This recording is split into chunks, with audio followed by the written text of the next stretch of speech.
Wear a mask. Wear a mask whenever your state and local authorities say it's appropriate. Vice President Pence makes the case for President Trump while wearing a mask. This is your 2020 fix. As corona cases have resurged across the country, Vice President Pence has asserted himself as the administration's chief messenger on coronavirus, while President Trump has spent time focusing on other issues, holding rallies, and generally staying much more quiet about the coronavirus outbreak. Pence's commentary on the coronavirus situation has been somewhat problematic. Pence wrote an op-ed for the Wall Street Journal recently, making the case that we are not, in fact, in a second wave of the coronavirus and hailing the administration's response as a success. He emphasized that there were only about 20,000 daily cases of the coronavirus. Since then, those cases have spiked to more than 50,000. When the coronavirus briefings resumed last week, Pence also led the messaging there. And then in Arizona, one of the hardest hit states, you packed a church with young people who weren't wearing masks. So how can you say that the campaign is not part of the problem that Dr. Fauci laid out?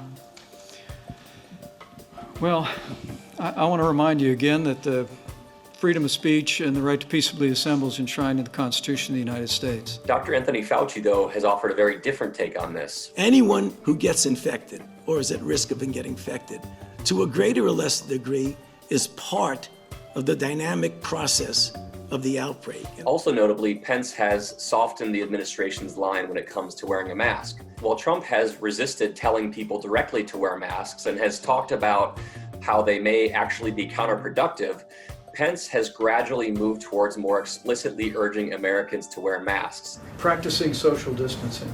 Wear a mask if you're not able to practice social distancing, or wear a mask if state and local authorities direct you to do so in the situation. Pence's emergence as the lead messenger on the coronavirus comes as President Trump's polls have been declining in recent weeks. Some polls indicate this is in part because of widespread uncertainty about his leadership in that outbreak. On one of the administration's most challenging issues, having Pence take the lead takes the wild card that has often been Trump out of the picture to some degree. Pence taking on a more public role comes as his opponent in the 2020 election, whoever Joe Biden picks as his running mate, is being discussed more and more. Joe Biden has said that he will pick a running mate by around August 1st.